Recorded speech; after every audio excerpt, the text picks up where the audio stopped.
What in the world, bro? It's your boy Big Low Country. For everybody out there that don't know me, my name's Big Low Country. I'm just an old country boy, former football coach that love to sit around talk about sports. And I got, hi, hi, Yeah, I hi, got to get that mirroring right. how, how he Uncle sneak up in here? Steve! It's Uncle Steve! It's Uncle Steve in the house! What's going on with you? You doing good What? today? Man, what is going on, brother? Happy Sunday to you and everybody out there in the chat, man. Great to be here with you, man, on a Sunday. It has been a minute. So I just thought, hey, what a better way to chill on a Sunday with one of my favorites, man. Hey, Good to man, see you you, already brother. know how we do it, bro. You already know how we Yes, do it. sir. We look, so I'm coming back today. Today's the first Sunday without football, right? So I'm coming back today. I took Coach Roney to see the new Captain America movie because Oh, yeah, Coach Roney, don't, she big Marvel head. don't I ain't gonna tell say her. nothing. I ain't Don't gonna say say nothing. anything. I'm, I ain't gonna say nothing. But we did go watch it. I ain't saying nothing. No, I'm gonna keep it all 1 to 10. What you think? 7. Okay. Okay. 7. That's fair I, enough. I, That's I fair give enough. I give it a good 7. Okay. I give it a That's good fair. 7. And this is kind of going into that branch of the arc that's going to lead to Secret Wars. And as somebody who used to read Marvel comics, Yeah, I a was gonna long ask you time, that. yeah, bruh, I'm before all of this, and the storylines are not super surprising. They've changed a whole lot from the comics to real. But if the Secret Wars are going to be anything like what they did with Endgame and what's it called? What was before Endgame? Endgame and Infinity Wars. Infinity Wars. Jeez. Hmm Infinity War. So if it's going to be anything like the book, oh my goodness, I am ready. I'm Man, ready. well, you know how Yeah. Marvel set it up, man. It's Yes, like, sir. boy. So as soon as we came home, Coach Ronda, she always goes back and she watches the Easter egg stuff on YouTube. Like Oh yeah. she's Oh deep yeah. in it. Oh yeah. She's deep Oh in yeah. it. So I ain't giving nothing Yeah. away, but stuff from 16 years ago coming back and all kind of Yeah. stuff. And man, it's Tell, just tell crazy. her we cannot have conversation until I see it on screen. Look, it's gonna take about a month and it'll be streaming on Disney Plus. So tell her to hold tight for about a month, and I can have a whole conversation with her about it. But I am excited about this art, especially the Fantastic Four. Now, Fantastic Four, that dude, that growing up, that Boy, was, oh my goodness, man. those some And good they've cartoons. tried too many versions of them. They did. And I like the last version with Jessica Alba and Chris Evans, who eventually went on to be Captain America. I like that version, but it's going to be interesting to see how they end up doing in this particular part of the Marvel arc. So I Yeah, can't wait. yeah. Yes, sir. Yes, Yeah, sir. look, man, you know how they set it all up, man. You already know how they set it up. Oh yeah. Speaking of Oh setting everything up, shouts out to everybody that came on to chop it up with us today. Jay Brooks is in here. What in the world, Bo? What's going on with you, Jay? yeah. Deshaun in here. He says, what in the world, Bo? Say Drake. I hear you like I'm young. Okay, all right.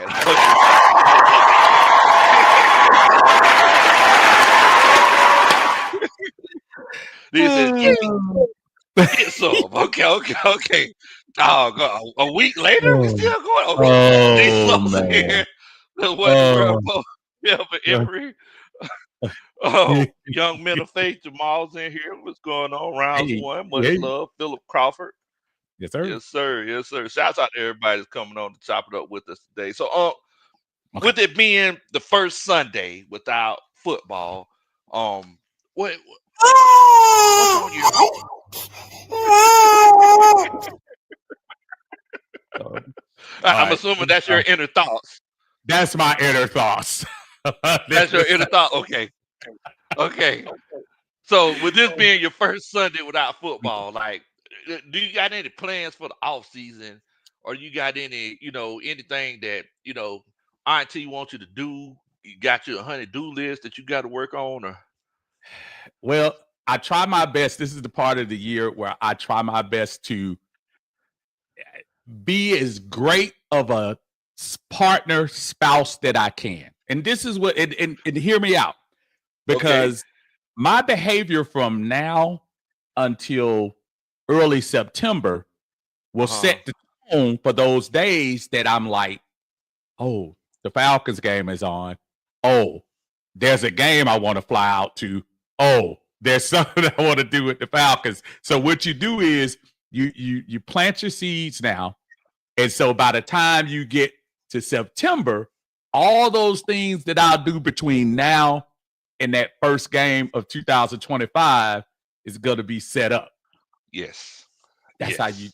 That's how you do it. See, I'm kind of in the same boat with you. So I be the best husband possible. There you go. I mean, I go on all 2 dates a week. Hey, I do it big,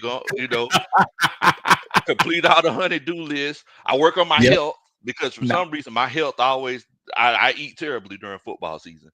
Oh, and wow. Then, and I'm such a better worker.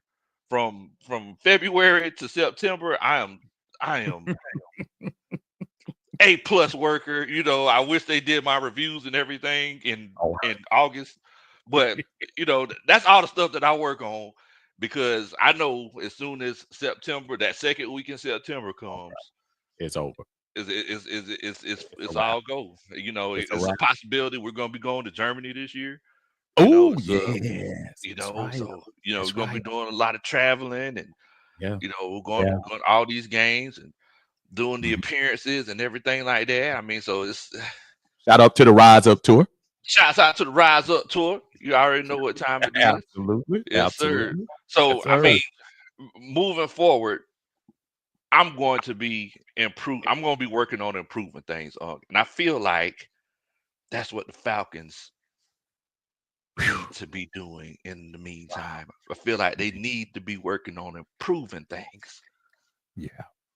I think what we have here is okay, and we've had an opportunity since the end of the season till now the Super Bowl to get all those ugly thoughts out, because right now we're all in I wish we were in the playoffs. This could be us in the playoffs. We beat Philadelphia this year. We hung tough with Kansas City this year.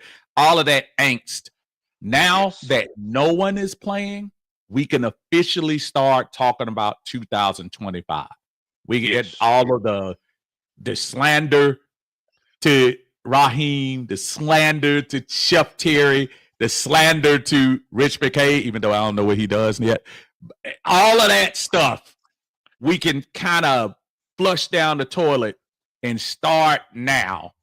And when it comes to that, my first thing is figuring out how to get rid of this albatross across our neck called Kirko Chains. Boy. That's he's swag. He's swag. That's the biggest question right now, Lo. That's the biggest one to me. I feel like, what do we do to get that out of our system? And that's where I am, brother. Where are you with first thing smoking out of your? So what you think? So the crazy thing, I don't know if you got a chance to listen to my last show. Okay, so I did. Basically, okay, so you might know where I'm going. Mm-hmm. Over the years, ever since before Thomas Dimitrov, I've been saying, hey, it just hasn't rained in our field yet. I've said it over and over and over again. And recently, I think I had an epiphany, and I'm starting to realize that our leadership is the reason why we're getting what we're getting. Because I feel like, for example, the situation with Kirko Chains. All right. If we had leadership who wouldn't have been scared to make the move to begin with, I feel like it wouldn't have been as serious, and Kirk wouldn't have lied and said that he was healthy, and we would have been in a better situation. I feel like over the years, we continuously put ourselves in these bad situations. For example, with Matt Ryan, with Yeah. Julio Jones, Yep. with even with Calvin Ridley. Like, I don't know if you've seen the graphic of the 2018 draft. It's like everybody from our 2018 draft is gone. And the Eagles had 4 starters on their 2018 from their 2018 draft, and one person still on the roster. Yeah. Yeah. It's fair. It's fair for us to do that. Quite honestly, I keep hearing people get mad at us for not doing what Howie what's his name? Roseman. What's the guy's name? From Philly. How many GMs have literally poached from one team 6+ players in 2 drafts? I think what we need to do in that particular thing, I really feel strong about this because everybody thinks just because we're Atlanta, we're the first ones that's supposed to do it. Howie Roseman is the first person to poach 6 players in back-to-back drafts from one team. You're right. So I didn't even think about that. Right. So I punched the brakes on the comparison as far as that is concerned because no other NFL team has done that before. And I'm pretty sure he was swinging because last year, remember, going into the last 5 games of the year, the Philadelphia defense was horrible. Yes. Last year. Yes. And then Vic Fangio and probably some maturing from the guys that they drafted in the 23 draft helped them do what they have to do. I just put a pause on let's just make sure that we're drafting who we draft. Don't try to do exactly what he did, but scouting, I'm gonna need y'all to do a better job. Chef Terry, I need you to do a better job. It's the bottom line. They've got to do better going into 2025. So whenever I first and I'm sorry, shouts out to my homeboy T Will for my ETL Sports. Y'all make sure y'all check T Will out over there, man. Making great content. Oh, absolutely. I wake up with T Will. Gotta wake up with T Will. Yes, sir. Gotta wake up with the beer game. But so whenever I first moved to Atlanta, I discovered something called the World Farmers Market. You know where I'm from, small town like that. We ain't have no World Farmers Market. Oh yeah, man. So when I went up in there and I went to the spice section, you know, I seen this big wall of spices. You know, you could get coriander and clove and onion, garlic powder, any type of seasoning that you could think. Big container for 69 cents. Huge. Oh yeah. Oh yeah. Huge. Oh yeah. Yes, sir. So you know what happened? I bought a whole bunch of spices, and I came home, and I was trying to throw spices in everything. I mean, boy, I make eggs. I'm like, we finna have some coriander eggs today. Coach Ronnie, she finna. You know what I realized? What's that? Sometimes you do too much salt and pepper. Yeah. Salt and pepper. Yeah. And I feel like sometimes we do too much. Like I feel like sometimes we try to, you know, throw onion powder in the eggs, and you know, then you realize I don't want no onion flavored eggs. I mean, I mean, am I wrong? I don't think you're wrong. I do have a thought. Going into the 2024 season, it was going to be difficult. And it's not an excuse because I still feel like you should have maybe done one or the other. But I think we were in such a position where our quarterback situation was so horrible. When you think we went from the last year of Matt to a year of Mariota to a year of our buddy Desmond, that the Falcons said, you know what? If we're not going to lack in anywhere, we're going to at least go out and get, and at that time, probably the only viable free agent quarterback. Now, the problem is with that, nobody could have predicted what happened from November to the end. Matter of fact, Lo, I remember you and I sitting up here celebrating. We were half naked at the end of October because the Falcons were 6-3. And if I'm not mistaken, 3.5 games up on Tampa Bay in the division. 2.5. Okay, I'm sorry. 2.5 games. So at that time, no one could have predicted that Kirk was going to put his ego before the team and not tell us that he wasn't hurt. I really, in retrospect, I truly go back to this and say, I think we may have finished a lot better had he been honest and let Penix come in during those games. And if he had, maybe we'd be having different conversations today. Easy. Yeah. We would have been talking about a young team who got their first taste of the playoffs. See the Commanders. Hello. We would have been talking about a young team who got their first taste of the playoffs, who would be looking at next season like, hey, we tasted it this time. Next time, we finna devour it. Absolutely.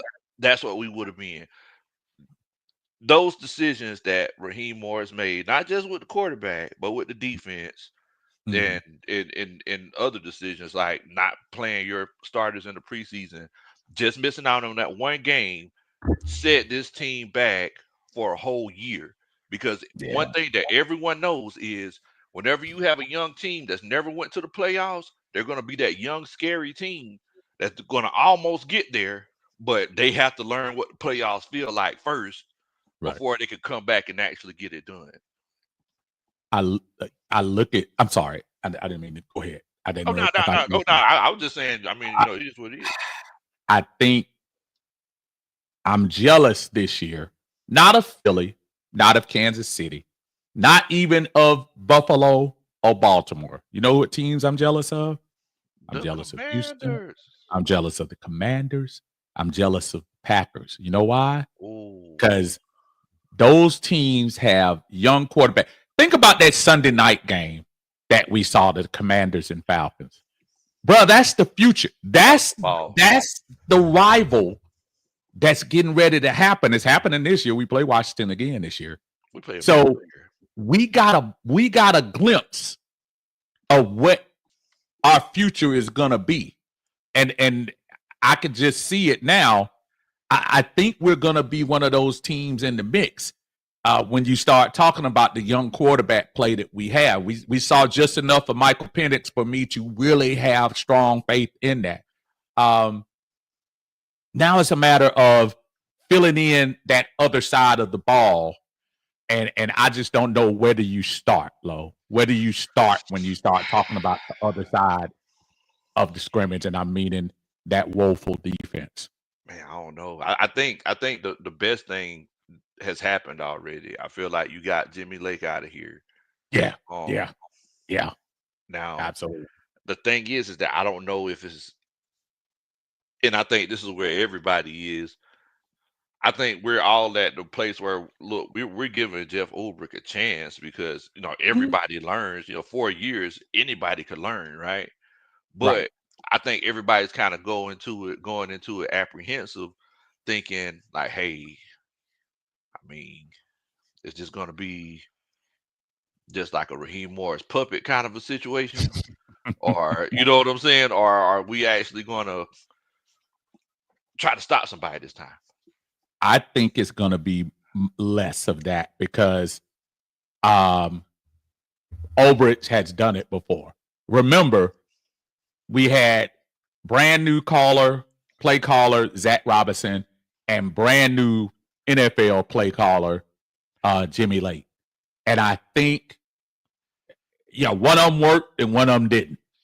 And now having Ulbrich in there who has had the experience of doing that, I think having him here, I think there's a trust level probably because of Raheem's familiar. I know a lot of people, oh, he's bringing in his old people and that. I get that. I'm not naive.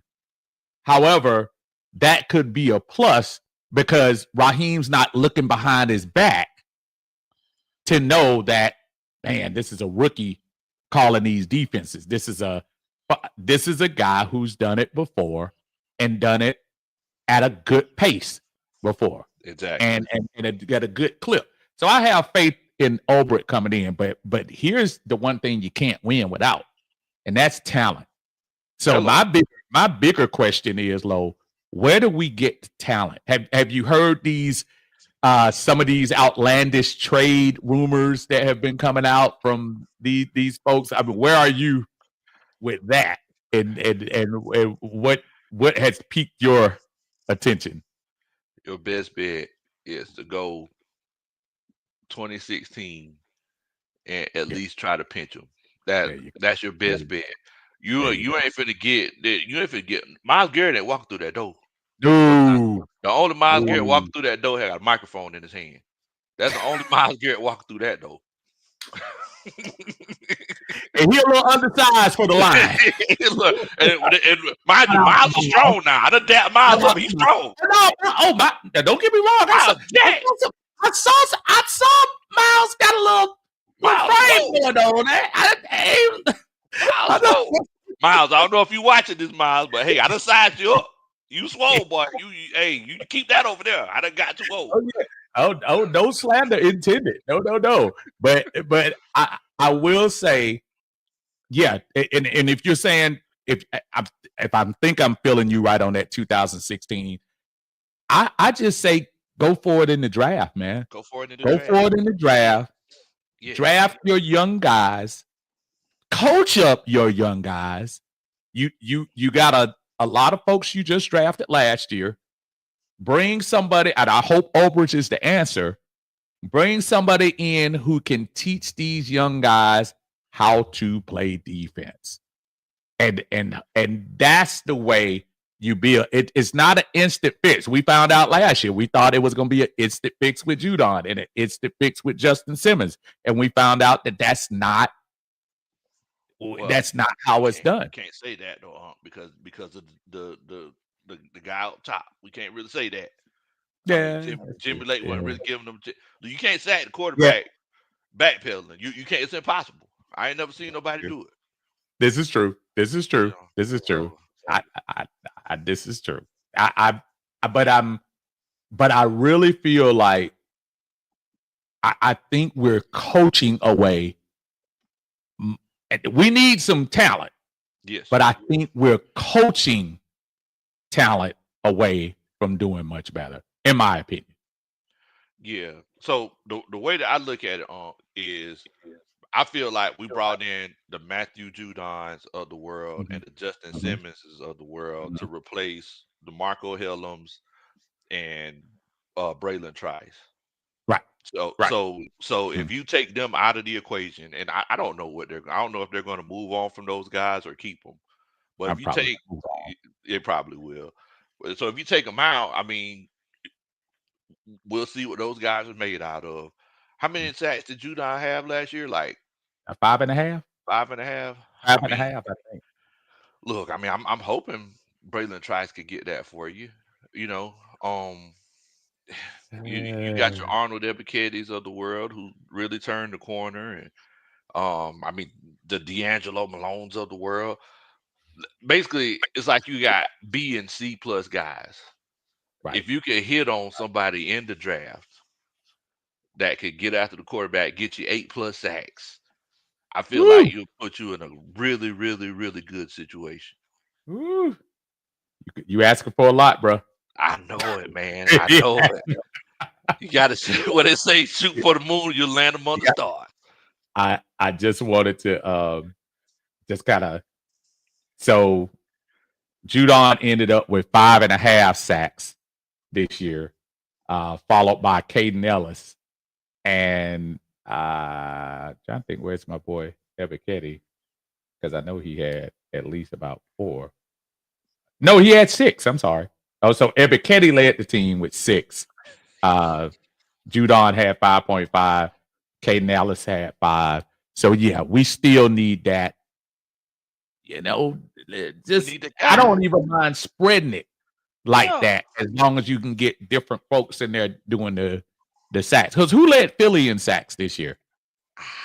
Let's see. That's an interesting thing because I don't think there was a I don't remember. I mean, maybe I could be wrong. Was there somebody who really was big time for sacks for them? I know Hendricks had a lot for Cincinnati. I don't know whether he led the AFC. Wow. Or not. Josh Sweat led them in sacks. He had 8 sacks. Okay. So perfect point. So I'm pretty sure if you look. Yep. So if you go down that list, you see it spread out. Spread. So I don't mind the Judon 6, the Ellis 5, the Ebiketie 6, as long as we got about 5, 6 players that are contributing like that. And we just did not have that this year.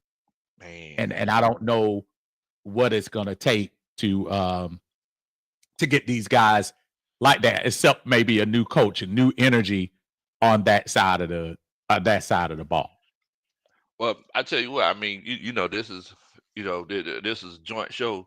Shouts out to the nieces and nephews and the coaching staff. Yes. I want to ask everybody. So, do y'all agree with Uncle Steve's theory? Do y'all feel like it's one of those cases where it's cool to spread the sacks out, or do we want a guy who gets those double-digit sacks and everybody else kind of fall in place? If you look here. If you do agree with Uncle Steve, put a 1 in the chat. If it's a situation where you don't agree with Uncle Steve and he talking crazy, put a 2 in the chat. I just want to know what y'all think. Stop the cap.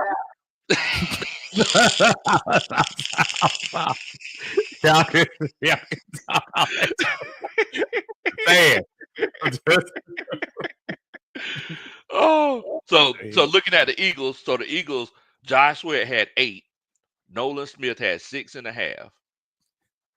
Milton Williams had 5. Okay. Jalen Carter had 4.5. Okay. Brandon Graham had 3.5.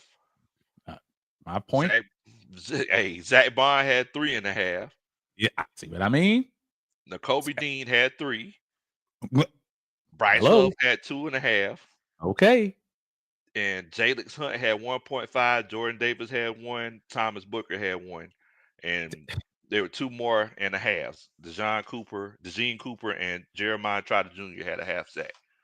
Sound like you spreading butter on bread, brother. You spread them sacks out. So get spread the sacks around. Listen, I would love to be able to get Myles Garrett, but it's gonna cost you.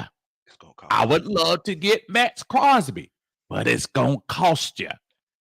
If you get these young boys to play in a system that's aggressive and play to their strengths, you will get more out of this defense than you've gotten in the last 2 to 3 years. I think we have some of the players to do it.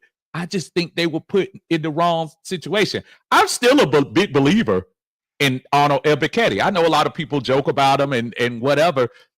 Ebiketie has a motor. Yeah. But maybe you might need the right person that's teaching that young man. What's the man, Ollie, that's coming over, the defensive line, that guy? Maybe you need somebody that's going to be able to teach technique and teach these guys when to bull rush, when to, go under, when to how to blitz in the gaps better, how to do a delayed blitz. That's something I didn't see the Falcons do at all last year, or little of. So there are creative ways that you can get the most out of 3rd, 4th, 5th round players, but you have to get that type of coach. All the players they got from Philly are not 1st round picks. No, they're not. Jalen Carter, yes. Jordan Davis, yes. Nakobe Dean, was it? No, was Nolan Smith 2nd round or 1st round? I think he was 2nd. Was he 2nd? I can't remember. Keely Ringo, I mean, I'm starting to just think about these guys who still contributed, and they weren't necessarily top of the line, but they got coached up. What other reason do you think a team that was looking so woeful defensively at the end of last year got smoked by Tampa Bay in the playoffs last year, and now all of a sudden this year we're talking about a defense built to last? Built to last. I don't know. We've only just begun. Look, it just started. Here we go. I knew you were going to get. They just started up. We've only just begun. They just started up. Oh Lord. And Nolan Smith was drafted 30th in the first round, by the way. Oh, okay. All right. That's cool. So, but I still say you still have to coach these guys up. And I think that's going to make, you're going to see a big difference between Jimmy Lake and Jeff Ulbrich. I really do. I really think so. And I still stand on this, Lo. Braylon Trice, man, don't sleep on Braylon Trice. I remember these guys. I remember him at UW, man. And dude, he has a motor. He got a motor. And I hate that we never got a chance to see it. He got a motor. Motor got good oil in it. Now, it might not be one of them Dodge. It might not be one of them Dodge Charger motors that all these Thundercats be driving. It might not be one of them Dodge. What they call it, the SRT, the Hellcats. It might not be one. It might be a Ford Taurus, but it's reliable.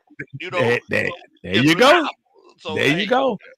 Look, I'll take the reliable thing over and over again. Now, look like pretty much everybody agreed with it. Well, no, because Truth Teller said we need a guy. Well, listen, you can still get a guy in the draft. I think my problem with selling the ranch for Myles Garrett and selling the ranch for Max Crosby and who else is it? There's somebody else that people were trying to talk about. I know they talk about free agent with Khalil Mack, but unless Khalil Mack is going, take like less than $5 million, you're gonna have to make him, let him go past too. I think you start young. I do like the Philly approach of surrounding young guys with one or two vets. One or two vets. And I love that aspect, to try it like that, as opposed to going out. Because look, you're gonna get disappointed, bro. We go get Myles Garrett, and Myles Garrett underperforms, and then we're gonna be coming back at the end talking about, man, we gave away a first-round pick, a third-round pick, and we paying him $20 million a year, and we're not gonna get that.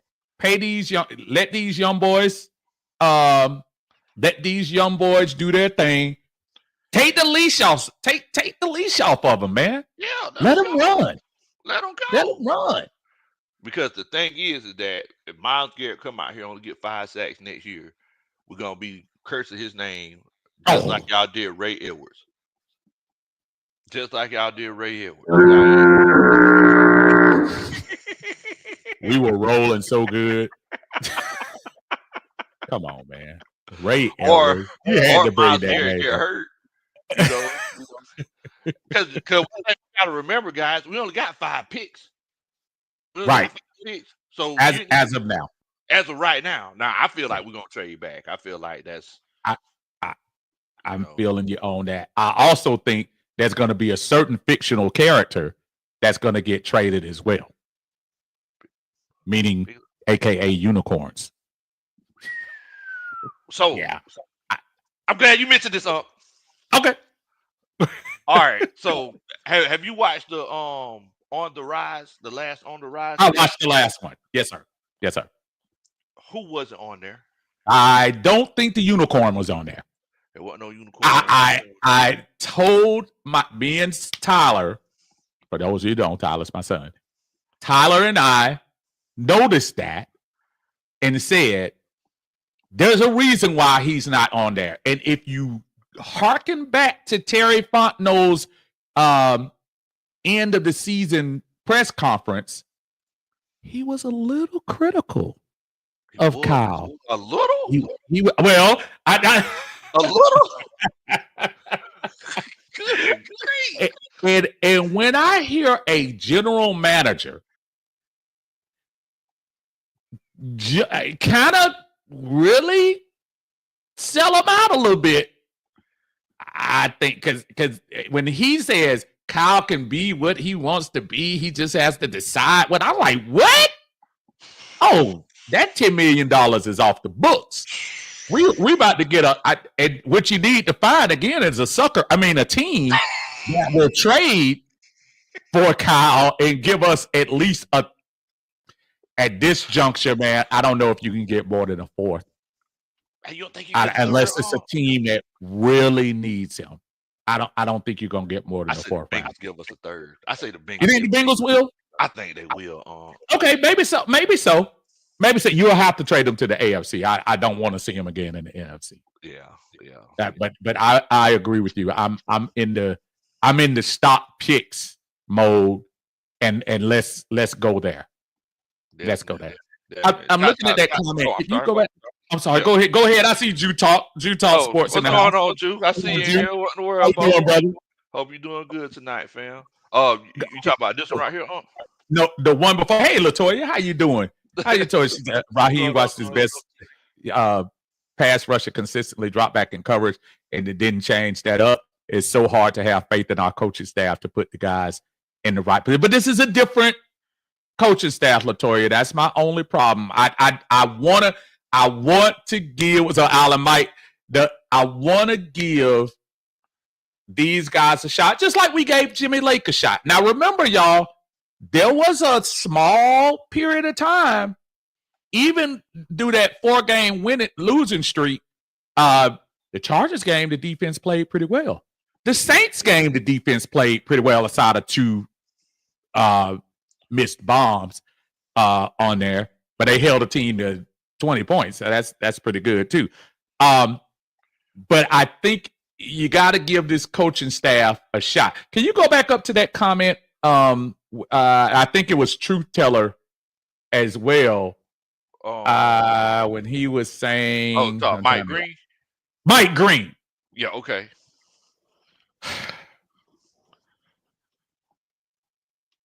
Can you say Jadeveon Clowney?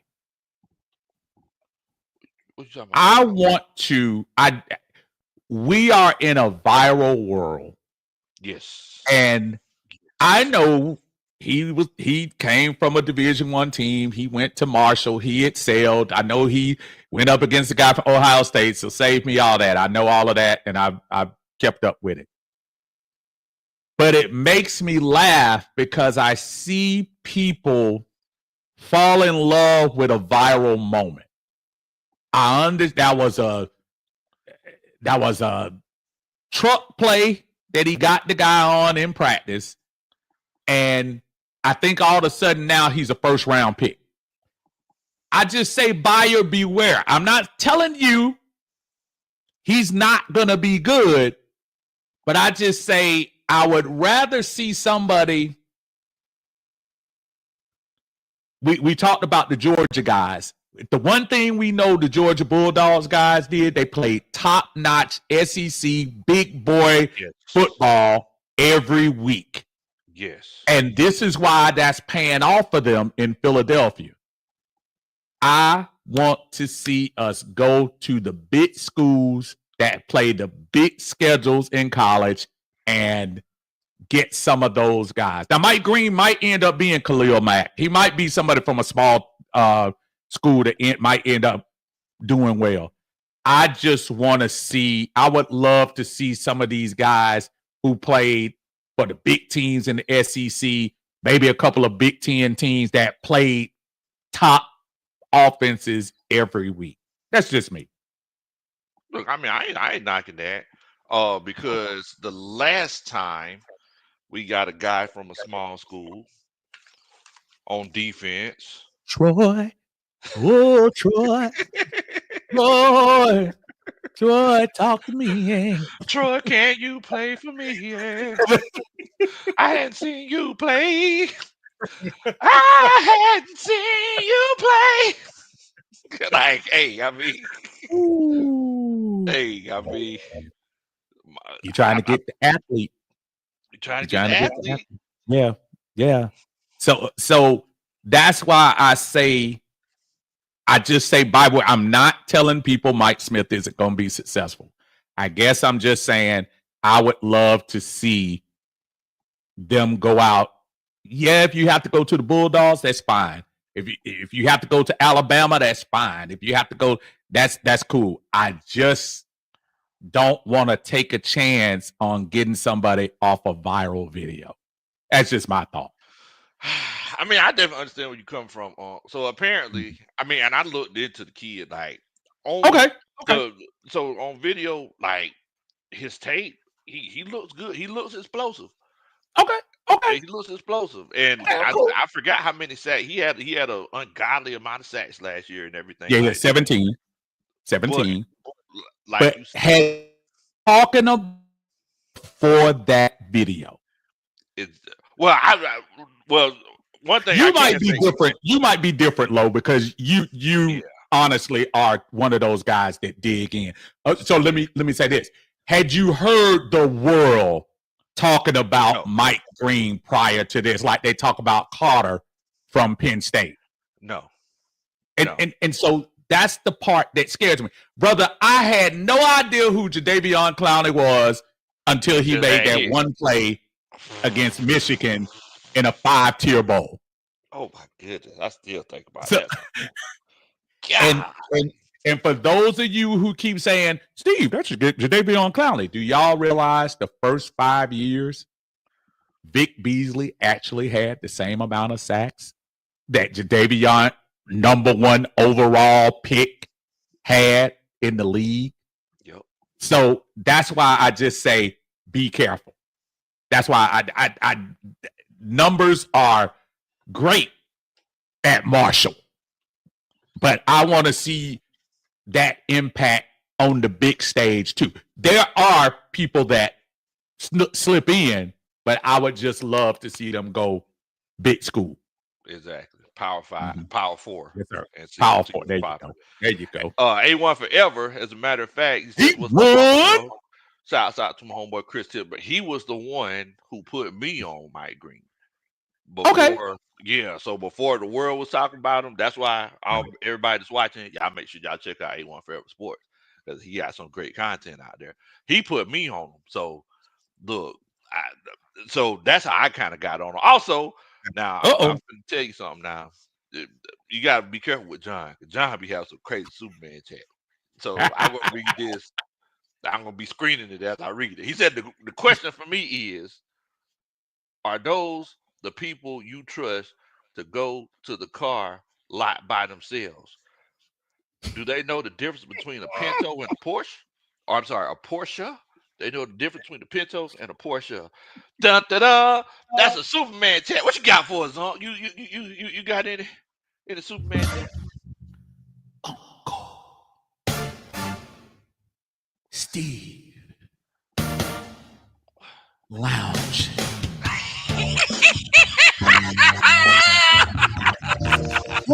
Steve's Lounge. You know.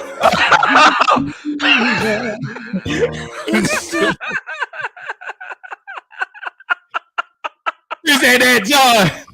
You're in the house, my friend. I appreciate that, brother. Oh my goodness. Had a lot of time on my hands. Oh my goodness. I wasn't ready for that. You called out quiet. It was the drugs to me. That's what got me. I mean, gotta keep them. Shout out to John doing this thing on the eye test on Wednesday nights. Him and Winston Thornton do that thing, man. Appreciate you, Big John. Yeah, I can't do Steve, man. I can't do that. What were we talking about? I'm sorry. Mike Green. Okay. Mike Green, man. I'm sorry. Man. All right. So Hey, man. Sorry.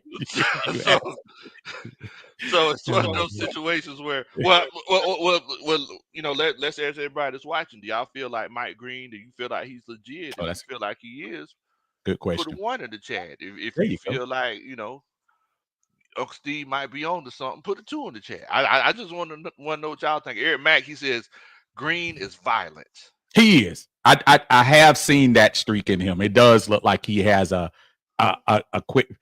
But I'll say this: he's not going to be going against. What's up? Shout out, Lisa. How you doing, Lisa? She said, "Cut that trash, Troy." Can you play for me? Yeah. Oh man. Oh, you got the numbers. 23 tackles for loss. Ooh, boy. That's a lot. That's a lot. He got a tent in the backfield. That's all right. What's going on? Yeah. Lisa said that mint condition was the jam. Yeah, it really was. It really was. When I was coming back from Germany, and back in the day, when you were coming back from overseas, it was a far different. Like music and TV shows were 6 months behind over there. When I came back and I touched down, the very first song I heard on the radio was "Pretty Brown Eyes." Really? I bet you were like, I show you. Oh my goodness! I was like, "What is this?" And yeah, so I always got a special thing. Have you ever watched Behind the Music on them? I haven't seen the one on Mint Condition. Is it really good? It is really good. I didn't know that Stokely was supposed to be the drummer. Oh, I did not know that either. I didn't know that either. Not know that. And Stokely was a bad boy. Shouts out to Stokely. He follows me on TikTok, so shouts out to Stokely. That's not even my favorite song. My favorite song by them is "You Send Me Swinging." Oh man, that's the cut right there. You better stop playing games. Oh my goodness! Oh yeah. Oh yeah, man. We was on the road the other day, man. I was thinking about you because for some reason I played that Guy album. I was like, man, Uncle Steve. Oh yeah, get right now. I try to tell you, bro. Maybe the best R&B album, by far the best New Jack album of all time, but maybe one of the best R&B albums of all time, start to finish. That's not a bad beat. I love picking on Aaron Hall because the ad libs always start with H. Hi. Aaron kind of crazy. He is. Have you seen some of his stuff recently? Aaron is trading the dogs. Oh my goodness. In Spanish. Aaron is on some different stuff right now. Not that he wasn't before, but Aaron is. Oh man. Latoya Jones says, "Big O, you always make Unc show out bad." What? I didn't do nothing. This is look, Toy. I wasn't with him when he recorded that. Like he was by himself. This is true. But again, motivation. Motivational. Nah, man. Very motivational. Nah, I just sent you a text. I ain't even talked to you. You did all that yourself. Y'all, that's all up right there, man. Y'all make sure y'all go to Uncle Steve's Lounge and subscribe to Uncle Steve, y'all. Appreciate it. Really good content. Also, make sure that you hit that like button. Hit that like button for us. Promise you a dance at your wedding one day. Definitely. So I mean, look, a lot of people kind of going against you there now. Truth teller, he says one. He says Green listed at 6'4", 250. Says I wouldn't call that undersized. I mean, but you didn't call him undersized. I never said undersized. Yeah, no, undersized didn't come out of my mouth. The only thing that came out of my thing is just saying, just be careful, because I just say, be careful about viral videos. One moment, everybody's talking about Mike Green in a practice situation because he trucked one of the better offensive linemen in the game. And I know Everybody was talking about he played Ohio State. He did good against the tackle against there. I get all of that. I'm not trying to say the brother isn't talented. I just say be careful. Everybody is kind of jumping on that. Anytime I see a lot of people jump on something too quick, see Desmond Ridder, that you go back and start saying, I mean, and it wasn't just you. It wasn't just you. So I just so hopeful. So hopeful. I think we all are. Just, we just got to make sure we pump the brakes a little.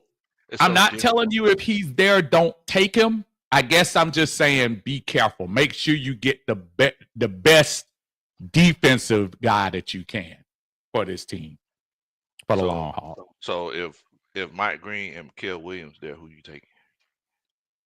Mikael Williams. He's been hurt, but I think if you see him when he's on the field, bruh, he's a wrecker. If he stayed healthy, Williams would be a top 5 player. If we're fifth, if we're fifth, we'd all be drunk. This is true. That could be something to look for as far as injury prone. But dude, when he's on, he's up there with some of the other Georgia guys who got picked. All right, let me ask you this one right here. Talk to me. Mike Green or Malachi Starks? Well, because that's a need, I think Malachi Starks. I'd take him in a heartbeat because I think I think if you shore up some of that secondary too, that could help a lot. It would. If you shore that, I would take Malachi Starks in a heartbeat. Dang, I've loved him from the moment he stepped foot in the Georgia team. And let me tell you something. Great kid. Just great kid. Man, so we went down there for an official visit, and my little cousin, he took, they do the whole thing where they take pictures and everything wearing the Georgia uniform. So some of the other DBs were there.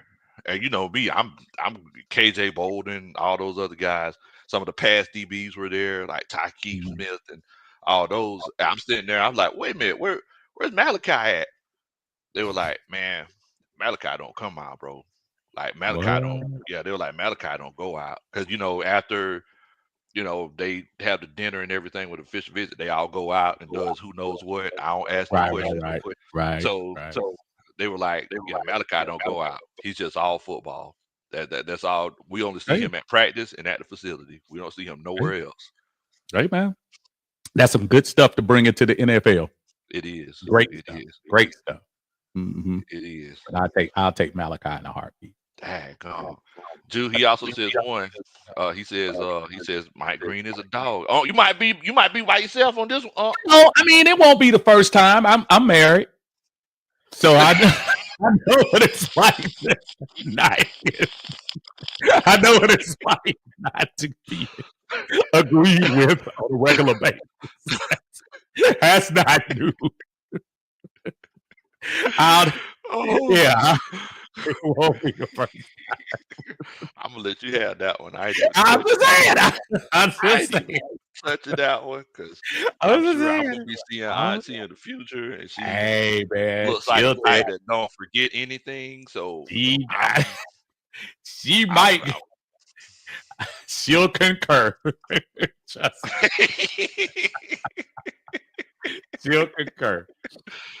Most definitely. Man. Hustman says they said Green has red flags. What are the red flags? I hadn't really went into it that deep yet. I haven't heard red flags. I haven't heard. I'm just this is my own instinctive thing, just saying be careful. I'm not telling you if we're on the clock and Mike Green is there and starts Walker, what's my other boy from Georgia? What's the other? Jalen Walker. Jalen Walker. Mikael's name is what? Williams. I'm saying I'm calling Mikael Williams, Jalen Walker, and if they're off the off the board. If Malachi Starks is off the board, I take Mike Smith. Mike Smith. Mike Green. Mike Green. I see I'm calling people out of their name. I don't even know my own name. Been a long week, y'all. Sorry.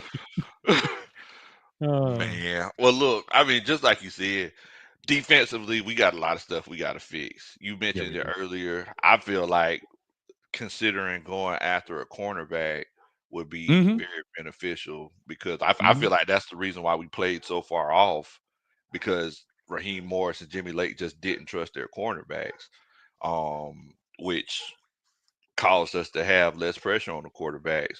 But I mean, I think another big need that we have to fix that I feel like a lot of people have been talking about it in a roundabout way, but they're not considering it, is the backup quarterback position. Because if you do move on from Kurt, what do you do in that situation? Now, me myself, in the words of who's on Me Myself? Oh yeah, Beyonce. I know that I would never disappoint myself, but me myself, Kirk Cousins sitting on the bench. People didn't understand what Terry Fontenot was saying, and I think a lot of people took it out of the realm. Like, what are you talking about, Terry? It's not the same. You got somebody wasted on your team, blah, blah, blah, blah. What Terry Fontenot was saying about keeping him on the bench, which I still don't think at the end of the day that's what's going to happen. But in other words, if everything was going cool and Kirk Cousins took us to the playoffs and you started this season, Kirk Cousins' salary would be on this roster anyway.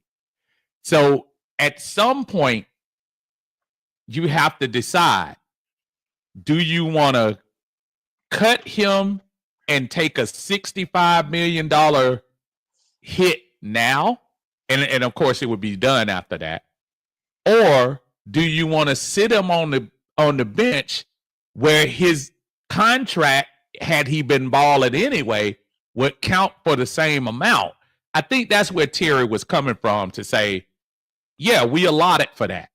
And I kept hearing people kind of like, what are you talking about? That's stupid. That's dumb. I get what people saying. To have him on the roster is counterproductive. But from a standpoint of salary-wise, if he ends up on the bench, I'm not exactly sure I would be that mad at it. Now, the problem now is he's leaky and he's telling things that's hurting the team, just almost like the same time he hurt the team at the beginning of the year and cost us a draft pick.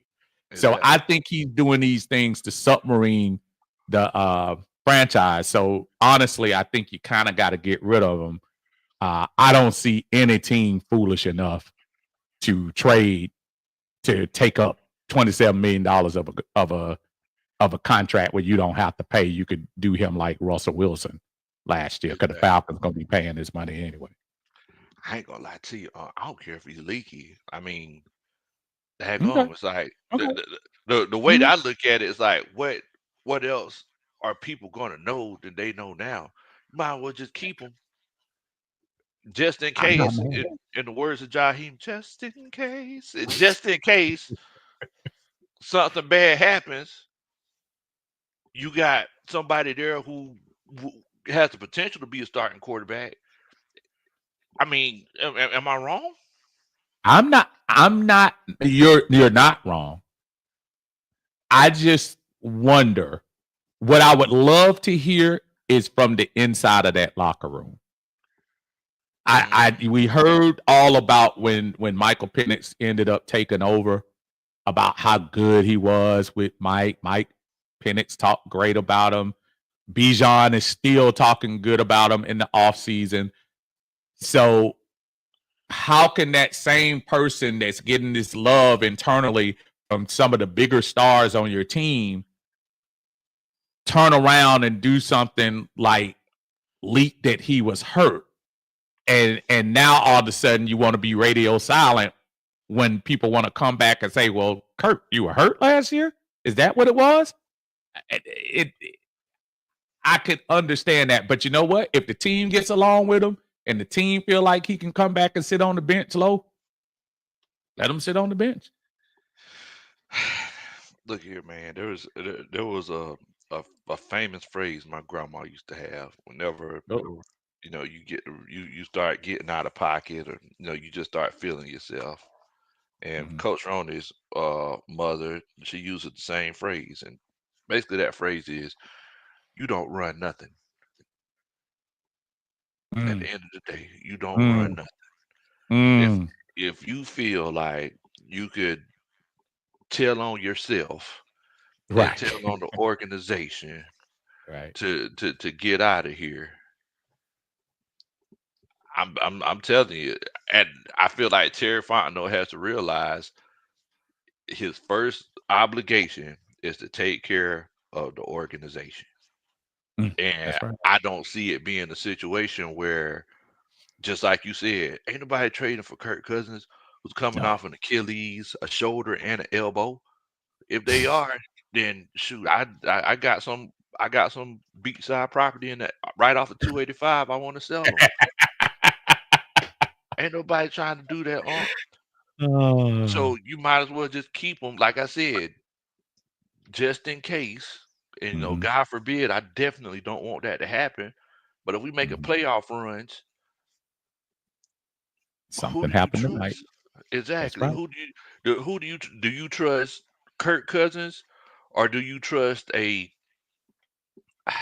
Kenny Pickett? Do you trust Kirk Cousins, or do you trust a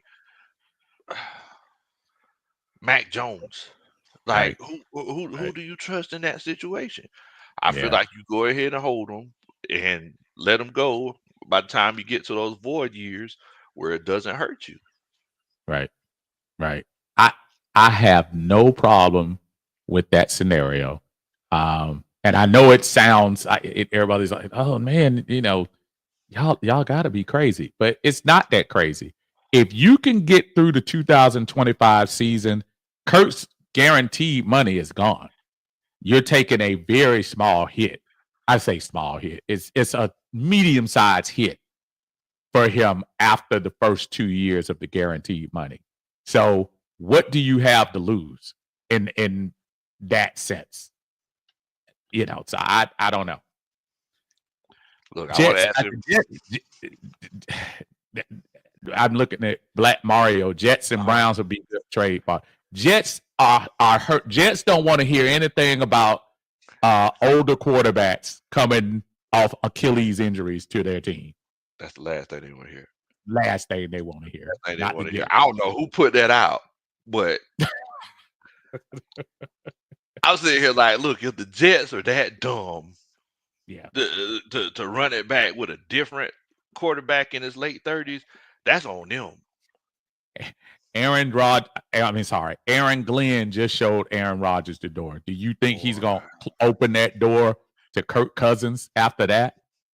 He'd rather start with nah. Don't mention Aaron Glenn around Coach Roney. She wanted him? That's who she wanted. Yeah. Well, I mean, we'll see. He has a challenging job. He does. Up there in New York. Because he got to find a signal caller. Yes. I mean, he's got to find, and they're not in a draft position right now. Where they picking? Really, I think they are. Let's see. I'm looking at it right here. Jets are number 7. Oh, they can get a quarterback. What quarterback? Cam Ward and Shador are going to be gone. They get Dart. Jackson Dart at number 7? Yeah. Luke, are you drinking moonshine? No, sir. Jackson Dart. He reminds me a lot of your boy, a boy in Denver. Hey, what's the kid's name? Bo Nix. Bo Nix. He reminds me a lot of Bo Nix. You see what Bo doing? I bet you they redid the draft. I right? bet Bo Nix would go 7. He might. I still that. Yeah. Yeah. I mean, yeah. He looked pretty human after he played the Falcons. He did. He Came back down to earth. He came back down to earth really good. I gotta remember he didn't perform the same way against everybody else as he did with us. So I'm not sure about that. Man. Dre Nelson says, Big Low, tell me all these years upper offices is the same, but you looking for different resort. We need a change from the top. Facts. It's the same thing, just a different day. It's crazy. Okay. And Dre, I hear you. Terry Fontenot, and I like Terry. Terry is really going to be the only one right now, in my opinion. He would be the first to go because Terry has had more opportunities in the last couple of years. And I said, I like Terry. But this year, the Falcons truly have to make the playoffs because if they don't, Terry Fontenot is gone. Probably taking Raheem with him. Yeah. But I think this is absolutely make or break for Terry Fontenot. 330 said what's in his cup is in his cup. But he drinking something. I hear you, 330. Much love, Bo.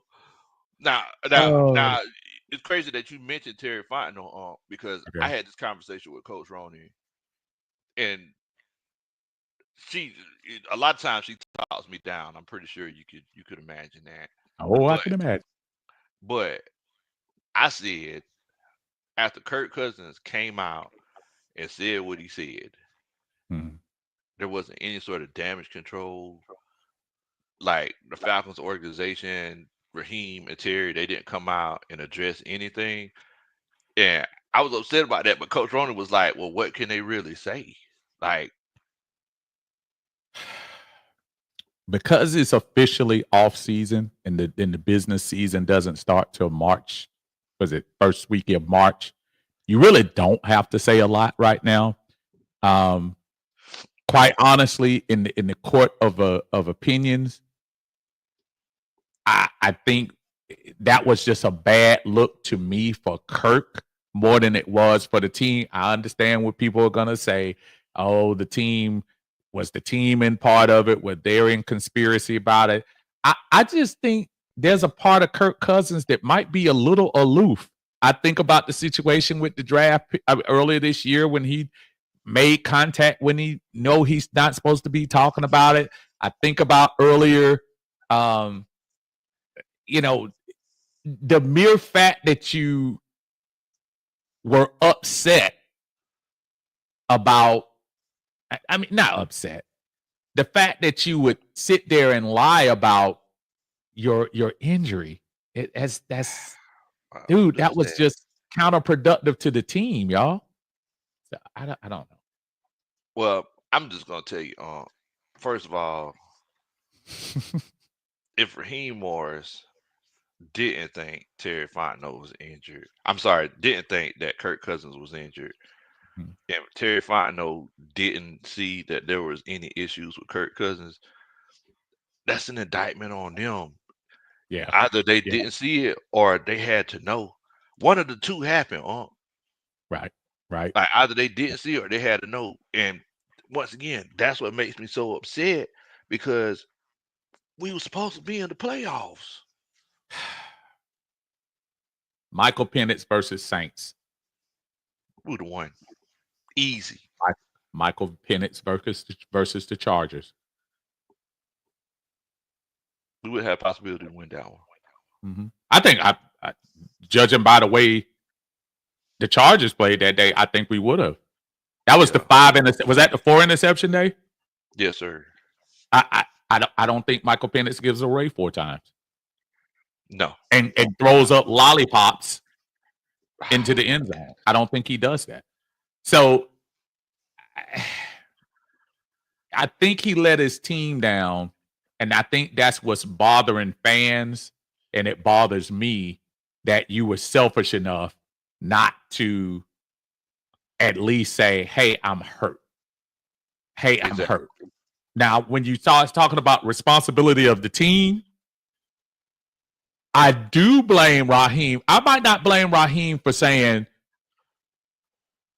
knowing Kurt was as hurt as he may have put on, but I do blame Raheem for looking at the way he played in those last couple of games.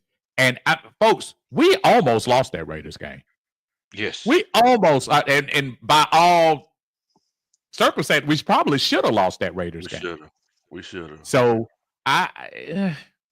we were good. Yeah. Hey guys, I'm gonna drop back and throw it as far as I can. Hopefully they'll catch it. If they catch it, I can get revenge. He was this close. The coach on the Raiders didn't let him throw the ball for a whole half. Yes. That's how much he tried. They were running the ball on 3rd and 12. So that was how they feel about him. That's crazy. Shouts out to Pelicans. Know you coming in here. So what's going on, Big Low and family? Rise up to rise up. I'm not saying that. He says, "Let's go, Falcons. Rise up." Shouts out to you, Pelicans. No, I see you in here. Pelican, what do you think about Kellen Moore and what he's gonna bring to the Saints? We're gonna talk about him because he's gonna be the guy we're gonna see 2 times a year now calling the shots on the team. I have a really sneaky suspicion this is last year. Not last year. I don't think Derek Carr is gonna be on that team. No, he gone. He gone. I think he's. I feel like Kellen Moore is that girl that whenever you go into the prom and the first 4 girls that you want to go with turned you down. And y'all been friends since like elementary school, so it's like y'all. That's I feel like it's a struggle hire. Like Yeah. They were at like, oh, that was our guy all along. Really? Okay. I don't believe that for one. I don't believe that one bit. I think when Aaron Glenn went to the Jets, I think that shocked them. Yes. I think that shocked them. Because everybody was pointing to Aaron Glenn going to the Saints. And Aaron Glenn kind of did the okie doke and went to the Jets. I think that was a big. Aaron Glenn knew. Aaron Glenn knows what's going to happen with the Saints. It's like the Saints, they've been robbing Peter to pay Paul long enough. Like it's just a matter of time before they have to actually blow it all up and start over. And Aaron Glenn did, and everybody else see that. They don't want to be a part of that. Right. The Pelicans. What did he say? He says that Kellen Moore is going to bring that fire back to the Nolia. Says Derek Carbage will definitely be gone out of New Orleans.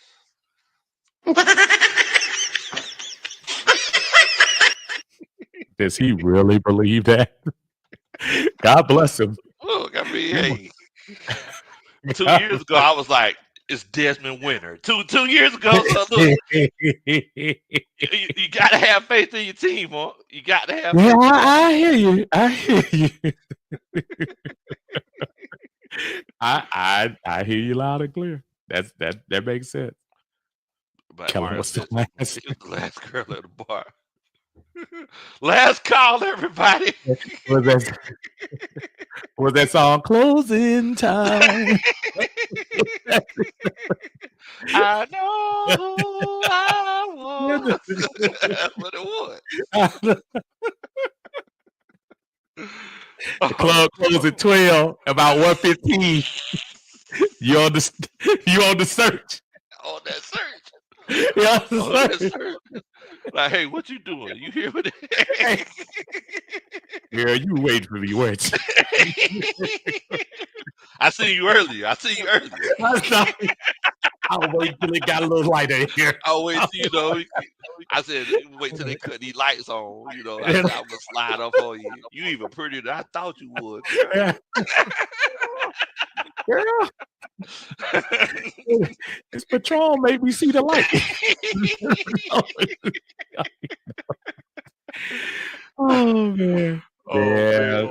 Antonio says Atlanta Falcons fans have the worst PTSD ever. Oh yeah. And it's almost depressing reading all the negativity. It's hard, Antonio. It's hard, bro. We I mean, you got to get out of this 7-year slump before we get some brighter. I thought we were going to do it this year. And it really seemed like, but at the half point of the season, I honestly thought we were going to get that stink out of our system. And you know what? Maybe it took this year to kind of get it out of our system. I think that is it. I think that's it. Well, look, at the end of the day, we got to make sure that we hold the people accountable who need to be held accountable. Absolutely. Raheem Morris I go back to it. It feels like the job might be too much for Raheem. There's too many things that he just let slide by. I'm still Team Raheem, and I'm gonna say this. I really feel like the Kirk Cousins, I'm not telling about my injury, really screwed this season up. And if you remember at that time, we were doing well. I think the problem is Raheem might not be a crises manager, which we do need at that time too. What do you do when things aren't going well? That's when coaching. That's when you show your coaching acumen. What happens when things aren't going well? I'll give a perfect example. The team that got drugged in the Super Bowl. Say what you want to say about Kansas City, but this year, Andy Reid handled crises management because Kansas City didn't have one blowout game this year, to my knowledge. Exactly. And that's good coaching. If you can, when your team isn't at its optimal level, and you can still get 15 wins out of 17, that tells me that you got some good coaching, and of course, got the best quarterback in the NFL. But you also have to know how to coach as well. I mean, you end up black because this Chiefs team was weaker than the Chiefs teams we've seen in the past. And I mean, look, they were still in the Super Bowl. That's right. So you got to give it to them. Pelicans know you says Big Low says you told everybody Atlanta will be in New Orleans in the Super Bowl. How did that work out for y'all? See, look here, Pelicans know you.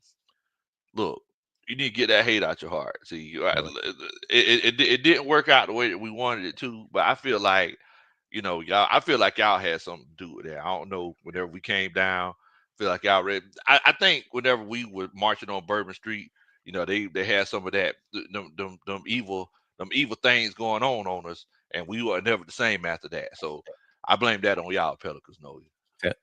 Pelicans got to talk with his chest, because how you gonna be talking all that junk about the Saints with a Pelicans logo on your thing?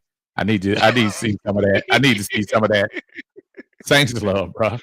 Man. I don't have a Hawks emblem in my thing. Man, I like the Hawks, but come on, man. Look, it's brave. Look, you brave to have the Pelicans on there. The way they've been looking here lately. Woo! Boy. Woo! Pelicans look awful. Boy, they look awful. And they just let Zion go. Yeah, man. Yeah, he's not gonna be able to stay. They're gonna have to start over. And go ahead and let him go. Drew says, Coach Morris better get it done this year, or that seat gonna be on fire. Drew, I got news for you. That seat had some heat on it since week 15 of last year. That seat been hot for a while. Matter of fact, I'll take it this far. If we start the season anything less than 4-4 coming out the box, I wouldn't be shocked. What? Listen, the way this team crumbled at the end, this was a historic crumble, man. It was 2-6 down the stretch. Your 2 wins against the Giants and the Raiders. last two overtime losses. Two overtime losses to one team who had no business being in the game with you, and to another team that took Philadelphia. I mean, well, they didn't take Philadelphia, kind of ran over them too. But at least we're in the NFC Championship game, which is really weird to me from the Falcons standpoint. Raheem got to get past the eight game at least 500 or above, at least. Man. Or Jerry West might be getting his wish. What you mean? I think Jerry West. He might be Jerry Gray. Well, Jerry West. Oh, okay. Jerry Gray. Okay. Look, I'm messing. Man, dude. I was so confused. I'm like, wait a minute, hold on. It's something Jerry Gray. I'm like, wait a minute, Jerry West. Hold on, Jerry West. Jerry West ain't doing nothing right now. That's what I sound like. Did he transition? Like, hold on. I'm like, wait a minute. Jerry West making any decisions right now, that could be the reason why we lose. I'm trying to put the guy like, wait a minute, Jerry West. No, man. Okay, no, all man. right. All right. I had to make sure. Now, also, let me ask you a question. Talk to me. Since we talking, yeah, I know you chilling tomorrow, and oh yeah, I'm gonna be chilling tomorrow. So we can talk for a few more minutes. Oh sure. This Lamar Jackson conversation that everybody had after he didn't win MVP. Do you feel like Lamar Jackson is the best quarterback in the league? No. I think the best quarterback in the league lost the Super Bowl. Still think, in my opinion,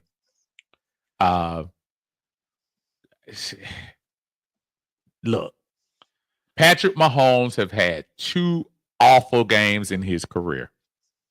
One against Tampa Bay Buccaneers and one against the Philadelphia Eagles. Aside of that, Patrick Mahomes has passed every test, has passed every juncture. The dude has been to 7 straight AFC championship games, 5 Super Bowls. And he's a significant part of every one. Matter of fact, I think he's the MVP of every one that they won, if I'm not mistaken. Mm-hmm. Okay, so absolutely. So take that out of the equation. He's the LeBron of the NFL. I mean, sorry. Yeah, the LeBron of the NFL. Yeah. LeBron can win the MVP every year if he wants to, and he should. But somebody else is going to get it. So going back to the Lamar argument against Josh Allen, folks, Lamar Jackson, his team was stacked. You got Derrick Henry coming over to help you run. You got a very good offensive line. You have 2 tight ends on your team that are really ballers, except in the last second when you need them to catch that 2-point conversion. And I just feel like Josh Allen, after losing Stephon Diggs, after losing what's my man, the other wide receiver, Gabriel. Gabriel? Gabe Davis. Gabe Davis. Right? Mm-hmm. Yeah, Gabe Davis. And now James Cook balled out too, but the award is called Most Valuable Player. And I think Josh Allen was the most valuable player last year. I'm not talking about quarterback. Lamar Jackson played excellent. Those numbers you cannot deny. But as far as MVP is concerned, this was the year of Josh Allen. He took a team that was not expected to do as well this year and balled out. That's me. Yeah. I mean, look, I ain't knocking you. I know Lamar Mhm. Jackson had a crazy good year. You know, Yeah, I mean, yeah, what he had 4 interceptions to yeah, 40 something yeah. touchdowns. But You and, know, and Lamar still is. I'll take Lamar just like I would have took Lamar a couple of years ago when we were talking. Think about that. We were talking a couple of years ago. Uh, you can't pay Lamar Jackson 45 million, 50 million a year. You can't do that. That would hurt everything. how And much you Lamar pay Jackson Kirk might Cousins? be what How much you pay Kirk Cousins this year? more than that, Lamar Jackson like 10 years younger than Kirk Cousins. bruh. And that's one of the things that I look at and I say that would have been such a bargain. But I digress. I think it goes MVP to me this year, Josh Allen, Lamar Jackson, Saquon Barkley, Joe Burrow. Pat Mahomes ain't up in there? No, and I said he's LeBron. He's always gonna be that Gotcha. guy. I still say he's the best quarterback in the league, but he's winning. Even though last week he wasn't, but I still think he's the best quarterback in the league. But stats and numbers and all of that stuff. I feel like people forget what MVP stand for, most valuable player. Most right? valuable. If you take, Josh Allen off the Bills, will they make the playoffs? Absolutely not. I mean, but you can say the same thing for Lamar now. Like, I mean, okay. I challenge you. I'll turn that question. I'll take a portion of that question. Mm-hmm. If you put, which team would have a better chance of making the playoffs without either one of them on the team? In other words, no Josh. Say what now? The Ravens, all day. So, I mean, wait, what was that? A couple years ago? Was it a year before last? When Lamar Jackson got hurt and Tyler Huntley came in and they still made the playoffs? Yeah, Tyler Huntley beat the Falcons and your favorite quarterback, Desmond Ridder, at a cold, blustery day in Baltimore. I think the score was like what 9-0 or 9-12, 9-13. It was something ridiculous. It was something crazy. But yes. I mean, and look, I think just like you mentioned, it would be the same thing with Patrick Mahomes.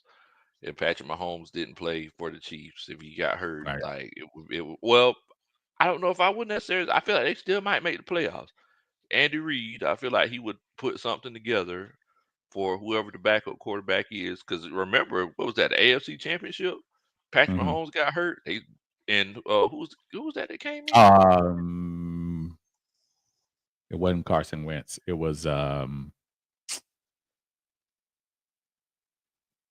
Matt Castle. Not Matt Castle. Yeah, Matt Castle. Was it Matt Castle? Okay, maybe Matt Castle. Matt Castle came in and I mean, he played. He looked a lot like Patrick Mahomes. Yeah. Came in and took them to where they needed to be. Nietzsche says, you know why Patrick Mahomes been winning the last 2 years on. Oh Lord, we're gonna talk about the referees again. Y'all guys, you know why that man been winning. Look, on Sunday Night Football, we know why he won. Come on, you gotta give us that one now. Come on now. You know good and well we should have won that game. Here's what I tell you about that. When you win, and it's gonna happen to Philly next year. When you win, people will give you the benefit of the doubt more. So next year, Philly is gonna be the same thing. Philly is gonna get the benefit of the doubt. Remember when Brady was winning those Super Bowls and everybody was talking about how great and everybody, they cheating for the Patriots. They cheating for the Patriots because the Patriots were winning. You get the benefit of the doubt when you're a winning team. Happens in football, happens in basketball. It's the same thing. You get the benefit of the doubt. I'm not telling you that the referees may not have, fudged a couple of calls, but when you win, you get the respect. When you're the up and coming folk, you got to earn the respect. Shoot, man, we've been earning it for years. Still ain't got it. Even whenever Body 2012. Body Bagum just made a mistake. Not a mistake. He made a comment. He was talking about the 41 touchdowns and 4 interceptions. And he also said MVP is a regular season award. Playoffs doesn't matter. Again, I make the point. Lamar Jackson, who wasn't hurt this year, led his team to is it 11-6? 11-6 this year? Or was it 12-5? Either way. What was their record against their record, and then what was Buffalo's record? I don't know why my thing isn't working. Let's see here. Let me go. Pro football. Buffalo was 13-4. Okay. Baltimore was 12-5. That was one game difference. But I also say again, and I see you bringing up Mahomes. I don't care about the 26 touchdowns and 11 interceptions. I care about the 15-2. The 15-2 got him in the Super Bowl. Yeah. And in most of the situations, they had to come back and win in those things. It's not about like I'm a fan of Mahomes, not like a Falcon fan like that, but I'm a fan of his. But at the same time, bruh, 15-2 is 15-2. I ref help or not. You gotta come on now.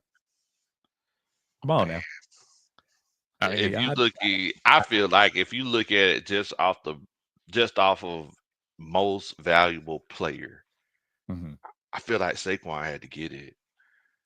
I mean, because Jalen Hurts, I mean, what did he throw for like 2,800 yards, if I'm not mistaken? I mean, it's not like he was just throwing the ball all over the yard. That team hit a whole nother level when Saquon came on there.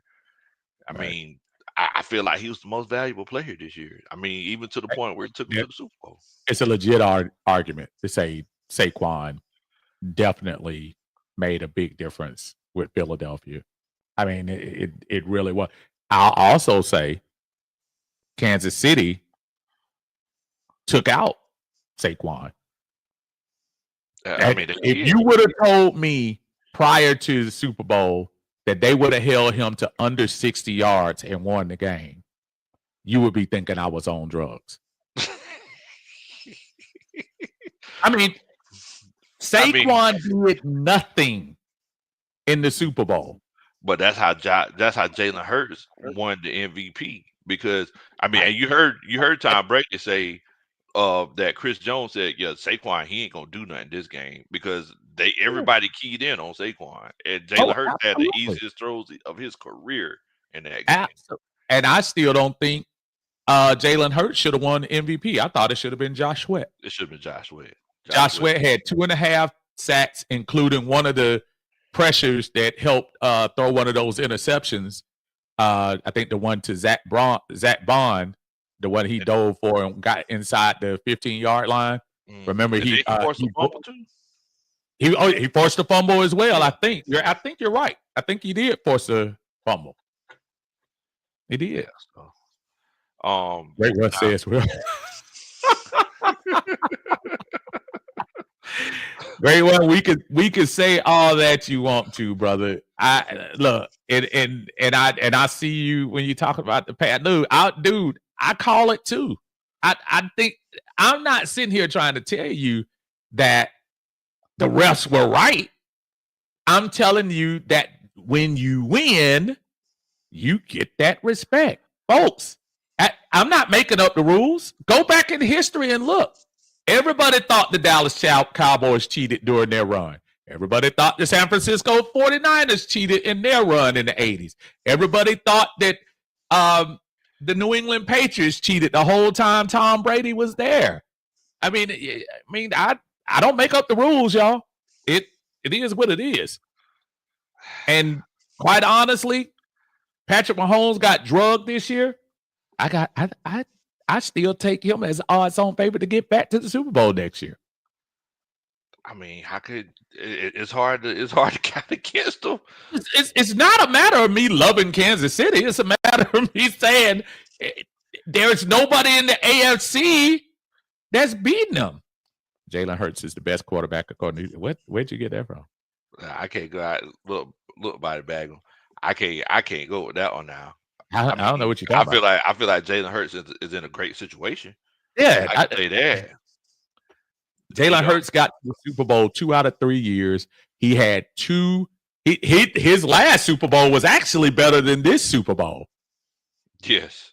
Remember, he balled out in the loss to Kansas City the first time. And I'm not saying he didn't play good this time, but I still think that team, it was almost like it reminded me, I don't know how old you are, Bobby Bagum.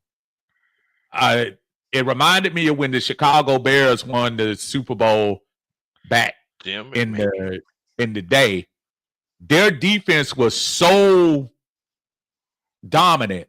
There was no way you could give the offensive player the MVP. I thought that should have been the case with Philadelphia to reflect how great that defense played. I think it would have been symbolic to give the MVP to a defensive player. And if I look at the game like I did, I think Josh Sweat balled out. He should have been. Definitely should have got the MVP. He should have been on the Disney World. That next time. I mean, but they got to get to the quarterback unless it's just an ungodly game. Yeah, by the defensive player. Yeah, now he did throw that nice pass to Devontae. Oh, that was a pretty ball. He did put that right on the money. Yes, I'll give him that.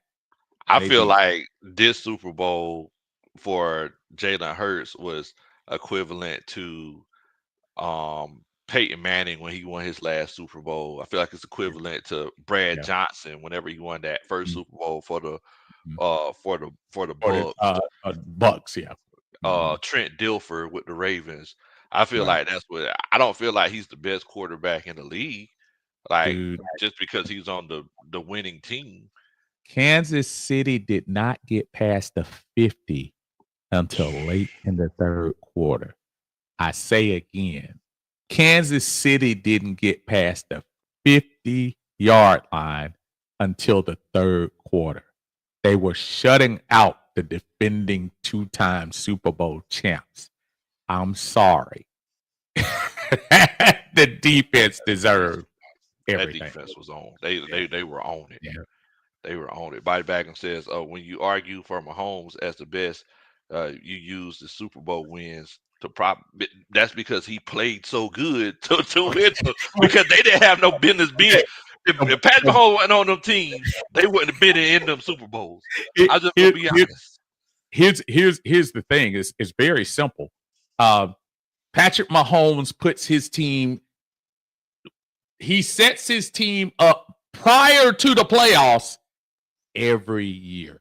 So that's why I say, if you won the last 2 Super Bowls and been in 3, you have set up your team every year to make a Super Bowl run.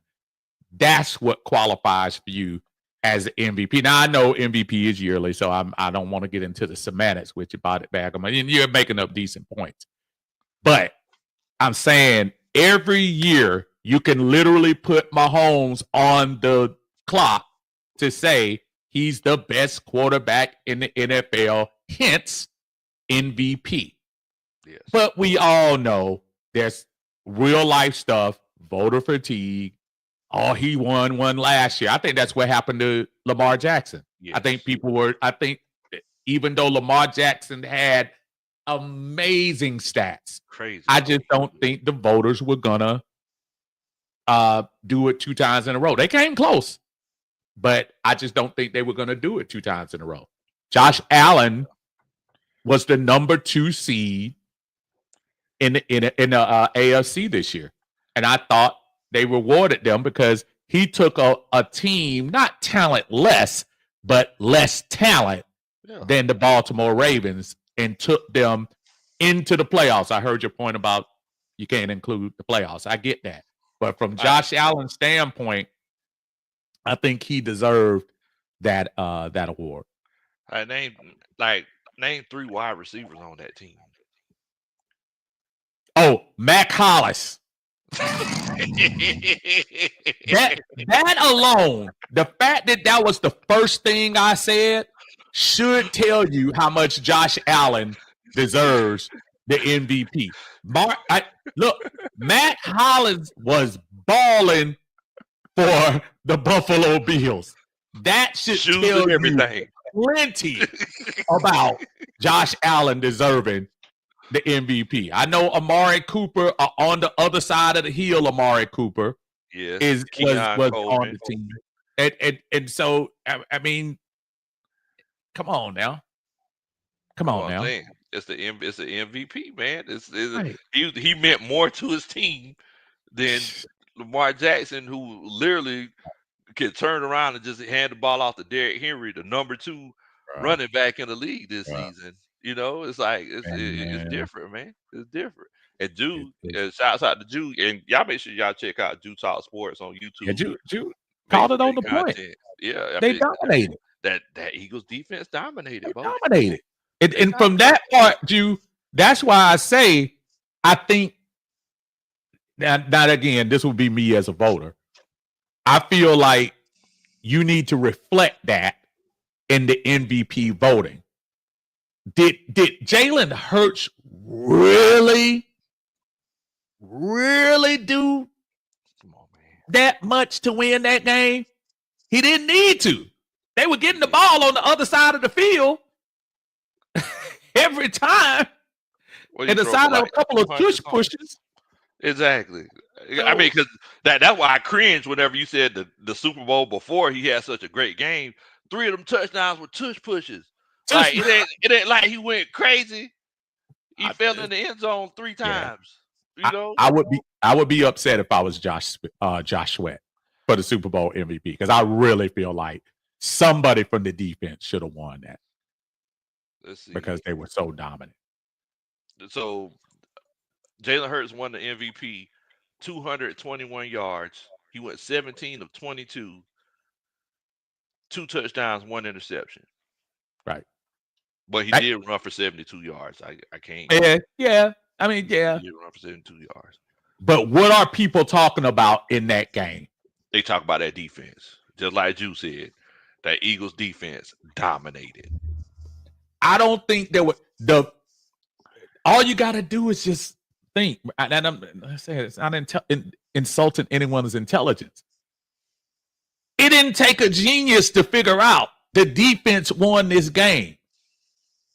They'll put Jalen Hurts' name on there. Yeah, you're the quarterback. You're gonna get the love. You're gonna get the love when you win and the hate when you lost. That's just automatic. That's what comes with the territory. But Philadelphia's defense absolutely dominated this game. And that wasn't a Jalen Hurts. It was the defense. Yeah. I would have given it to Big Carter before I gave it to Jalen Hurts, quite honestly. And that's not hate on Jalen Hurts. That's just saying I looked at the game. Anybody who looked at the game, you weren't talking about how great Jalen Hurts was. You were saying, dang, you see that defense? I hadn't seen that kind of defense to play in the Super Bowl in a long time. I mean, they dominated. Yeah. Dominated. Just like Juice said, the score was 24-0 whenever Kendrick Lamar was looking at the camera saying, "Say Drake."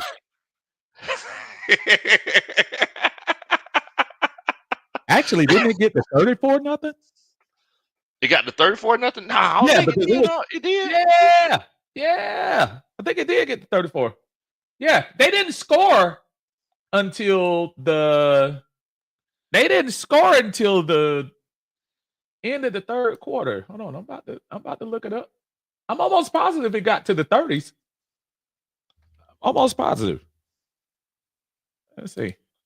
I'm almost positive. I could be wrong. I've been known to be wrong once every 3 years. A1 says, hey fellas, you know how it is. The quarterback gets all the credit. He made a few big plays, but the defense is the reason why they won the Super Bowl. And I'm Right. gonna tell you, from being a defensive guy myself, man, you go out there, you could stomp them out. And shut them out. They don't score nothing. Other team scores 17 points. After the game, everybody, hey man, that was a good game. High five the quarterback. I like, man, we just shut them out. Like, why y'all? Ain't nobody coming to us saying we dominated. Nah, everybody high fiving the quarterback. All he did was turn around, hand the ball off, threw the ball 6 times. Kansas City did not score in Tunisia. I hope I'm pronouncing your name right. You are correct. Kansas City did not score until 34 seconds left in the third quarter. What? It was that bad? It was that bad. So yeah. So when you, yeah. I mean, and come on now. Come on. And look at the drive. And here's, okay, here are the drives that Philadelphia scored on. Now, I give them the first one. 7 plays, 69 yards, tush push. Then they scored a field goal. Copper DeJean, 38-yard interception. A.J. Brown scored a 12-yard touchdown after Zach Bond intercepted the ball inside the 15. 2 plays, 14-yard drive. Then another field goal. Then the one pass to Devontae Smith. I'll give him that. But other than that, man, that's come on now. Well, the guys didn't pass the 50, bro. They didn't pass. Not past the 50. And we're talking about Jalen Hurts. That's what I'm saying. How you do that to Patrick Mahomes, though? That's the crazy thing. I mean, the same guy who, like, he's just like, hey, it's common sense. I mean, they ain't open, so I'm just gonna take off running. I'm gonna twist around the field until I can find something open. I mean, like, that's what I'm saying. Right. It's crazy, man. It really is. And like I say, I understand I kind of get where you're coming from, but at the same time, yeah, that's not a good point to me for body bag them. It's not a really good point. About whatever say, damn, I ain't watched a play from that game, and I bet it all on Philly though. So Kansas City only scored on their backups. Well, I'm gonna tell you what, they didn't pull a lot of folks until like late in the fourth quarter. So I mean, they did finally score on the starters on that in the end of the third quarter. But yeah, those last couple of plays, especially the Xavier Worthy touchdown in the end, I thought that was kind of which that last play they threw to Xavier. Man, they were already. They were thinking about how they finna party, like it was. And Philadelphia had already had they dumped the Gatorade on old boy. No. Look, they scored that touchdown with 1 minute 48 seconds. They might have. Nah, the game over with when they dumped the Gatorade. Yeah, so they might as well should have though, because it was over. It was over. Yeah. All right. It's crazy. It's crazy, man. Look here, crazy. I definitely appreciate each and every one of y'all for coming on and chopping it up with us. We definitely enjoyed it. The season's over with, y'all. First Sunday, I just wandered aimlessly around the house looking for something to do. And took Coach Ronnie to the movies. And, barbecue season starting up for me once it gets a little bit. It's about that time. I barbecued last week. What you cook? I had a little bit of ribs, and I did something different, and the family loved it. So I might have to do that for the next time when I do it for the group. So okay. Yeah, man, okay. I ain't gonna ask you on the show because I know you ain't trying to give away your secrets. So no, we don't do that. We don't do that. Y'all see it by the book. There you go. By the book. By the book. So one thing I did, I never barbecued in the snow. And you did so whenever it snowed, right? I threw on a turkey. Oh, I threw a okay. turkey on there. It took forever for that thing to cook. Huh? It was so Yeah. cold out there. The the the before this year, the last time it snowed, and I'm almost positive it was 2000. What was it, 20? It was a dusting. It wasn't like big time. And I went out there and because we didn't have to go to work, and I went out there and barbecued, man. Had game beat. I think I got pictures of it. Man, Think I I should did. have got Yeah. pictures. I don't think I got any pictures. Should have. I ain't doggone. I don't know what I was thinking. But it took forever for me to cook that turkey though. And Oh, bro. the crazy thing is I spatchcocked it so to cook faster. And it didn't make no difference. That thing took like 5-6 hours for me to cook it. Man, turkey. You got to be careful with turkey. Yes. You can't mess because you'll mess around and that thing will be dry. Boy. It ain't Boy. nothing worse than dry turkey. Yeah. That's for sure. And the thing is, it was like a last minute thing, so I didn't brine it first. So Right. I made sure to, not to bump it up too high, but that temperature just kept dropping so much because it was. Yeah, we apologize, y'all, if we're boring y'all with this barbecue talk. We're barbecue Oh, we connoisseurs. barbecue. Aficionado. Yes, we're aficionados on the barbecue grill. Yes, Oh man. yes, but yeah, man. Well, you want to let everybody know where they can find you?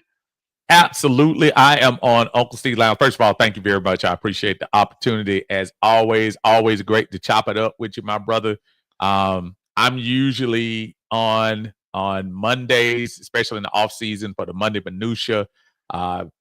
Probably might try to slip in tomorrow. I got a little bit of stuff going on in the early morning, so look for possibly around 6 or 7. I hope I can switch on for an hour or so and talk to everybody. But on Uncle Steve's Lounge, y'all make sure y'all check it out. Subscribe if you don't, if you haven't already.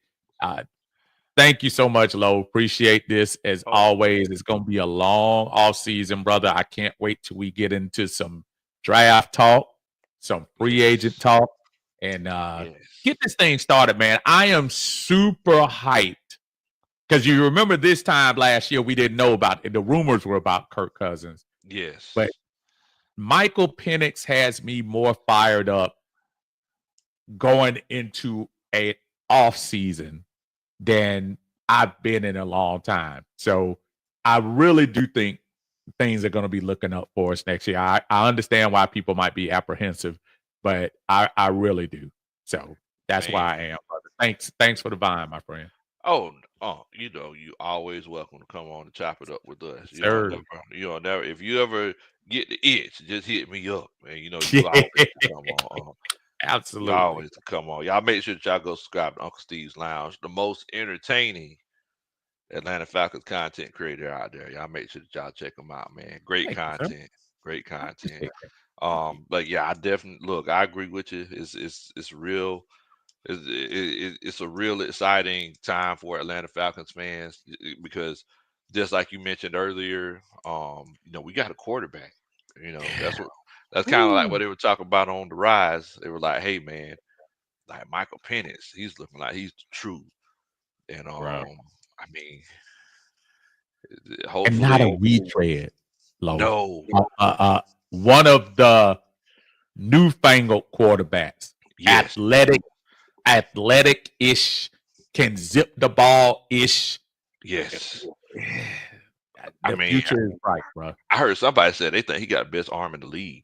I heard that coming out last year. People were saying he was the second best quarterback this past year. And who knows, with a season worth of work, who knows what he could have been this year. But I guess we'll never know. We'll find out in 25. That's just something we'll just continue to be mad about. Absolutely. All right, y'all. Well, look, I need y'all to stay safe. Please don't do anything I would do. And if any of y'all do have President's Day off tomorrow, make sure that y'all have a good time and enjoy your day. In the meantime, what in the world?